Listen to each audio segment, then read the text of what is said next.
Hai guys, long time no see nih ya. Gimana nih kabarnya? I hope you guys were on a good condition ya. Jadi kesempatan kali ini kita balik lagi dengan topik yang pastinya gak kalah seru nih sama pembahasan yang kemarin. Kali ini kita bakal kasih tahu dan cerita-cerita ke kalian tentang globalisasi. Oke, ngomongin tentang globalisasi dan modernisasi. Kita hidup nih di dunia udah berapa tahun sih, ya kan? Pasti kita juga ngalamin nih perubahan-perubahan dari segala faktor kehidupan. Contohnya aja nih ya, kalau semisal kita mau kirim surat, terus ada kehidupan keagamaan dan sosial kita juga pasti berubah. Ada juga perkembangan iptek yang membawa dampak luar biasa. Terus ada juga cara kita memasarkan produk yang pasti juga jauh beda. Nah, semua itu bakal kita rangkum dan kita kupas tuntas di sini. Oke, kita bahas dari yang paling dasar ya kayaknya, karena kita semua udah pasti buat ngalamin ini. Jadi kita ke sosial dulu. Ke segi sosialnya pasti ada perubahan karena adanya globalisasi. Nah, menurut kamu nih Vin, apa aja sih perubahan yang terjadi di masyarakat karena Oke, pertama kita lihat di bidang transportasi dulu ya. Manusia dulu menggunakan kereta kuda loh sebagai kendaraannya. Sekarang kan kita bisa menggunakan motor, mobil untuk pergi. Ini loh yang dimaksud dengan globalisasi. Terus kalau di bidang komunikasi, orang dulu itu menggunakan telepon umum dan surat.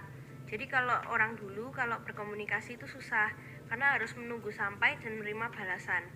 Sekarang ini kalau kita lihat permainan anak-anak zaman sekarang itu juga berbeda dengan anak-anak zaman dahulu. Kenapa? Karena dulu orang bermainnya peta umpet, kelereng, namun sekarang dengan HP saja sudah bisa bermain. Juga dari segi fashion, dulu orang menggunakan pakaian adat, namun sekarang sudah banyak yang menggunakan model baju. Nah, kalau aku dengar dari penjelasanmu dan macam-macam globalisasi yang terjadi di setiap bidang, kayaknya ada yang cepat, ada yang lama. Nah, itu pasti dikelompokkan sesuai bentuk-bentuknya. Jadi perubahan sosial ini dikelompokkan menjadi 4, yaitu perubahan sosial berdasarkan waktu. Contohnya adalah revolusi, evolusi. Lalu perubahan sosial berdasarkan sudut pandang masyarakat. Contohnya adalah perubahan yang dikehendaki dan perubahan yang tidak dikehendaki. Lalu ada perubahan sosial berdasarkan pengaruh. Contohnya adalah perubahan sosial kecil dan perubahan sosial besar. Dan yang terakhir adalah perubahan sosial berdasarkan arah perkembangannya. Oke, berarti nggak semua perubahan tuh bisa kita terima mentah-mentah ya. Harus kita saring dulu. Ada yang bagus, ada yang buruk. Kalau dirasa emang bagus, ya ikutin aja perubahannya. Nah, tapi untuk menciptakan perubahan tersebut pasti ada faktor pendorong dan faktor penghambat. Apa aja nih? Ada banyak faktor pendorong perubahan sosial, seperti kontak dengan budaya lain, sikap menghargai karya orang lain, sistem pendidikan yang maju, keinginan untuk maju, dan lain-lain. Dan faktor penghambatnya seperti pendidikan yang rendah, prasangka buruk terhadap unsur budaya asing, dan masyarakatnya masih tradisional. Oke, jadi gitu ya, bagaimana globalisasi mempengaruhi kehidupan sosial kita. Ngomongin soal kehidupan sosial, pasti kita hidup itu perlu uang untuk memenuhi kehidupan sosial kita ya. Biasanya banyak yang buka-buka bisnis untuk cukupi kebutuhan sehari-hari. Nah, sekarang aku mau bahas tentang gimana pemasaran.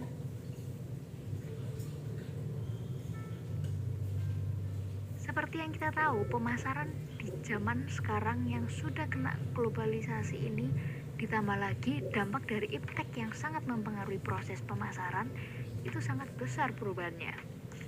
Jadi dulu, cara pemasaran yang paling menghasilkan itu door to door. Itu kayaknya paling efektif ya dulu. Tapi dengan kondisi sekarang, emang masih ada pemilik usaha yang masih menawarkan produknya door to door. Pasti jarang sekali kan. Nah, di zaman yang serba iptek ini, pemasaran lebih ke arah mouth to mouth tapi online. Hah, gimana tuh maksudnya? Jadi maksudnya tuh kita mengendorse orang. Gimana caranya?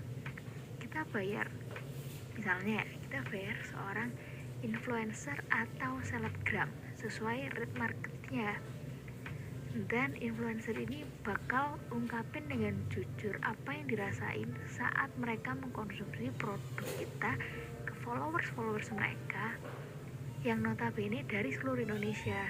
Jadi karena adanya globalisasi, mouth to mouth online ini gak cuman jadi gitu teman-teman, strategi yang bisa dipakai kalau misalnya mau memasarkan suatu barang, jasa, atau produk ya, selalu gunakan iptek, karena pasti dari masa ke masa dan untuk masa depan tuh iptek itu kepake banget. Nah, ngomongin tentang iptek, itu iptek masuk ke Indonesia ya pasti ada tahapannya ya, enggak tiba-tiba Indonesia kedatangan iptek ya kan, nggak mungkin kayak gitu, pasti ada tahapan-tahapannya. Jadi bagaimana nih kronologi perkembangan iptek ke Indonesia? Tolong dong, bisa cerita-cerita nih. Iptek sesungguhnya memegang peranan penting dalam pembangunan nasional, terutama karena kekayaan alam yang besar. Ini tidak cukup untuk membawa kepada kemakmuran bangsa apabila tidak dikelola oleh sumber daya manusia yang menguasai iptek. Presiden Soekarno selain telah berhasil membawa Indonesia ke gerbang pintu kemerdekaan, telah berhasil pula meletakkan dasar pengembangan iptek di masa depan, yaitu dengan mengirimkan mahasiswa-mahasiswa Indonesia ke mancanegara untuk mendalami studi di bidang iptek dan membangun fasilitas laboratorium hingga penetapan kebijakan industri, jasa, dan manufaktur yang memiliki nilai strategis yang orientasi dalam penguasaan iptek. Tuh kan kalian dengar sendiri bagaimana besarnya pengaruh iptek dalam perkembangan Indonesia. Ngomongin perkembangan iptek, pasti ada dampaknya juga ke globalisasi di dunia. Gimana nih dampaknya? Jadi dampaknya ada dua. Yang pertama positif, yaitu terjadinya perubahan tata nilai dan sikap, berkembangnya ilmu pengetahuan dan teknologi, tingkat kehidupan yang lebih baik. Sedangkan dampak negatifnya yaitu hidup konsumtif, sikap individualistik, dan gaya Oh gitu, oke. Bisa tolong sebutin nggak sih apa aja perkembangan iptek? Bisa dong, ada satelit, telepon seluler, televisi, komputer, dan internet. Teknologi 4G semua ini sudah digunakan untuk mencari informasi. Nah tadi kan udah dijelasin sama Enci gimana dampak globalisasi ke Indonesia. Nah sekarang gimana nih dampak perkembangan iptek di Dampak positif perkembangannya, yang pertama, memberikan berbagai kemudahan. Yang kedua, menambah efektivitas dan efisiensi dalam interaksi sosial masyarakat. Yang ketiga, peningkatan di bidang produksi. Yang keempat, perusahaan atau industri dapat menjual produknya lebih luas. Yang terakhir, bersaingnya harga barang di pasar global. Dampak negatifnya yaitu munculnya kejahatan baru, perkembangannya sifat konsumtif, hilangnya budaya tradisional, munculnya hoax atau berita. Oke, jadi gitu ya teman-teman penjelasan dari JJ dan Enji nih tentang dampak perkembangan iptek di Indonesia. Habis ini kita akan beralih ke topik masih seputar globalisasi, tapi kali ini kita akan bahas tentang pernikahan. Hah, ngapain bahas pernikahan?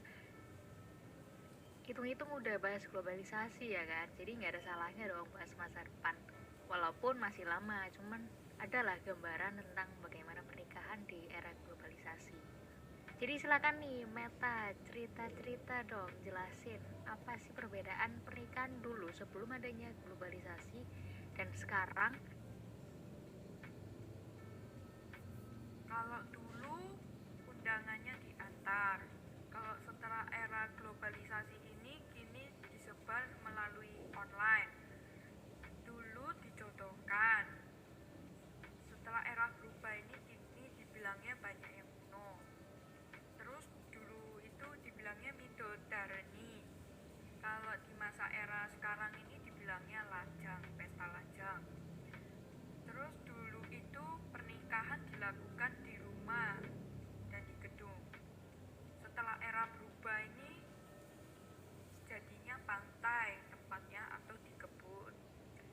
Dulu itu kalau pernikahan itu dibantu sama tetangga. Kalau sekarang ini di era globalisasi ini bisa dibantu dengan wedding planner. Terus dulu didampingi sama pagar ayu. Kalau sekarang ini dibilangnya di masa era ini bridesmaid. Terus kalau dulu itu menu cateringnya lebih sedikit. Kalau sekarang di masa era ini sudah sangat beragam. Bisa lewat mana saja bisa pesannya. Terus kalau dulu setelah acara selesai langsung pulang. Kalau di masa era globalisasi ini lebih banyak ya. Oh, jadi gitu. Jadi banyak juga ya hal-hal yang berubah tentang pernikahan sebelum dan sesudah globalisasi. Harus dicatat nih guys, biar kalian kalau nantinya kalau udah umur 25 ke atas, kalau mau nikah, disiapkan baik-baik ya pernikahannya. Jangan sampai jadi pernikahan yang gagal nih. Oke. Ngomongin tentang pernikahan, pasti sebelum pernikahan tuh kita butuh kerja, ya gak? Masa nanti anak orang mau dikasih makan apa, terutama yang cowok-cowok ya. Jadi ngomongin pekerjaan nih, kita bakal bahas tentang surat lamaran pekerjaan, gimana apply untuk dapat pekerjaan, ya kan harus ngirim surat lamaran pekerjaan. Jadi akan dibahas sama Kevin nih. Jadi gimana nih Vin, struktur lamaran? Struktur dari teks lamaran kerja itu ada detail mengirim kontak. List your contact details at the top of the document. Provide the reception with multiple contact option by including a phone number and a legitimate email address in addition to your address. Terus ada subject, itu kita tidak perlu, kita bisa melihat penerima dari dokumen kita yang kita kirim. Terus ada greeting, if you know your contact person, you can address them by name. If this person has a title, you should use it. If there are several titles, the highest title is sufficient proof. Even if the full name contains proof there, if you do not know your contact person, write dear madam or sir. However, it is advisable to research who the contact person is and address them personally in the cover letter. Ada kata mengantar, kita mengantarnya itu jangan banyak-banyak, karena banyak-banyak itu orang akan malas membacanya. Nyatakan secara singkat. Ada main body. This section is about selling yourself as a worker and person as convincingly as possible. The main section should cover the following points. Name the most relevant hard skill you possess for the job. Be sure to include the skill that are explicitly required in the job posting. Don't just list this skill, but explain how you acquire or use them by referring to your previous work. Ada akhir. Ini kesan terakhir merupakan salah satu yang paling penting, karena jika pembaca sudah membaca sampai dari atas sampai sini, itu akan tertarik karena membaca bagian akhir ini. Kita hanya memerlukan sedikit persuasi supaya orang itu kayak tertarik menjadikan kita sebagai pekerja. Terus fungsi sosialnya tuh untuk menarik perhatian memberi kerja. Ini bertindak harus sebagai resume dan harus memberikan informasi pribadi diri kita yang cukup kuat untuk meyakinkan pembaca untuk memberikan kita wawancara. Kualifikasi yang kita berikan kepada calon pemberi kerja harus disertakan dalam resume. Struktur surat lamaran adalah pendahulu, motivasi, persyaratan, kesimpulan. Struktur bahasa surat lamaran adalah spesifik, jelaskan diri Anda, akui Oke, jadi gitu ya teman-teman. Cukup panjang, cuman ini berguna banget buat kalian. Kalau misalnya mau ngelamar pekerjaan di sebuah perusahaan, kalian harus tahu value kalian tuh apa. Biar perusahaan yang lihat kinerja kalian juga pasti tertarik untuk hire kalian. Nah, surat lamaran pekerjaan ini juga melewati perubahan globalisasi. Aku sekarang mau ngomong deh. Dari tadi tuh anak ini gak ada suaranya kayaknya. Aku mau ngomong sama Michael nih. Halo Kel. Iya, halo Cel. Kel, aku mau nanya deh. Mau namanya apa Cel? Jadi gini, dari tadi kan kamu udah dengerin pembahasan kita semua ya. Kita tuh lagi bahas tentang globalisasi. Nah, jadi gini, aku tuh bingung. Tolong kamu jelasin ke aku dong. Perbedaannya ngirim surat lamaran sebelum dan sesudah globalisasi. Emang ada perbedaannya nggak sih? Oh, jadi gini Cel. Sebelum globalisasi, masyarakat itu mengirim suratnya melalui media seperti burung, merpati, atau kantor pos. Oh gitu. Berarti lama dong. Yap. Lumayan lama. Terus kalau setelah globalisasi emang Nah, kalau setelah globalisasi lebih mudah Cel, karena sudah ada yang namanya email. Jadi bisa menghemat waktu dan biaya juga. oh jadi bener ya kayak yang aku bahas di awal tadi. Jadi perbedaannya kalau dulu pakai burung merpati atau kantor pos, sekarang bisa lewat email biar menghemat waktu dan biaya. Oke. Kalau gini kan semuanya udah jelas ya kan? Udah kita bahas semua nih, udah kita kupas tuntas. Dan semoga kalian juga dengerinnya nggak bosen ya. Oke, jadi segitu dulu deh guys yang bisa kita bagi di pertemuan kita kali ini. Semoga yang udah kita bagi bisa bermanfaat ya bagi hidup kalian.